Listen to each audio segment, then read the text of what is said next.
Fatty liver ഉള്ള ഒരാൾക്ക് ഒരു കുറച്ച് സമയം നടന്നാൽ മതി, അല്ലെങ്കിൽ എക്സസൈസ് ചെയ്താൽ മതി, അപ്പോഴത്തേക്കും അത് കുറച്ച് കുറഞ്ഞു വരും എന്നൊക്കെ പറയുന്നതിൽ എത്രത്തോളം സത്യങ്ങളുണ്ട്? അതെ, അതിൽ ആദ്യത്തെ സ്റ്റേജിൽ ഇതിന് പ്രാധാന്യമുണ്ട്. ലേറ്റർ സ്റ്റേജിൽ നമുക്ക് മെഡിസിൻസ് കൂടി ആഡ് ചെയ്യേണ്ടി വരും. പക്ഷെ ആദ്യത്തെ സ്റ്റേജിൽ വ്യായാമത്തിൽ തന്നെ സ്ഥിരമായി നടക്കുക മാത്രം ചെയ്താലും പോരാ. അപ്പോൾ അബ്ഡോമിനൽ മസിൽസിന് അവിടെ ടാർഗറ്റ് ചെയ്തുള്ള എക്സസൈസുകൾ ഇമ്പോർട്ടൻ്റ് ആണ്. അവിടെ സ്ട്രെങ്തനിങ് എക്സസൈസ് വ്യായാമങ്ങൾ ഇമ്പോർട്ടൻ്റ് ആണ്.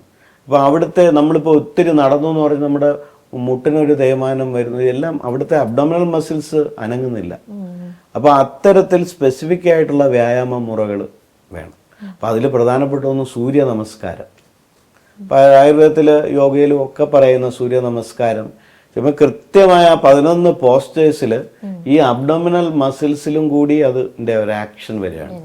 അവിടെ നമ്മുടെ ഗ്രന്ഥികളെ ഉൾപ്പെടെ അതിനെ ഒന്ന് ഉത്തേജിപ്പിക്കുകയും ചെയ്യുന്നുണ്ട്, ഈ ഡൈജസ്റ്റീവ് എൻസൈംസും എല്ലാം തന്നെ. അപ്പോൾ ഈ കൊഴുപ്പ് അവിടെ അടിഞ്ഞുകൂടുന്നത് കുറയ്ക്കാൻ കഴിയും, ഒന്നത്.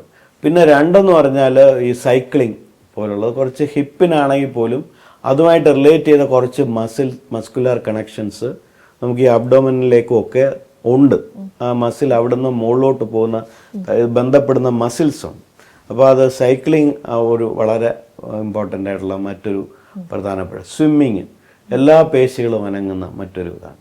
അപ്പം നമ്മൾ എക്സസൈസ് ചെയ്യുമ്പോൾ തന്നെ ചില സ്പെസിഫിക് വ്യായാമങ്ങൾ സെലക്ട് ചെയ്താൽ കുറച്ചുകൂടി ഗുണകരമാകും.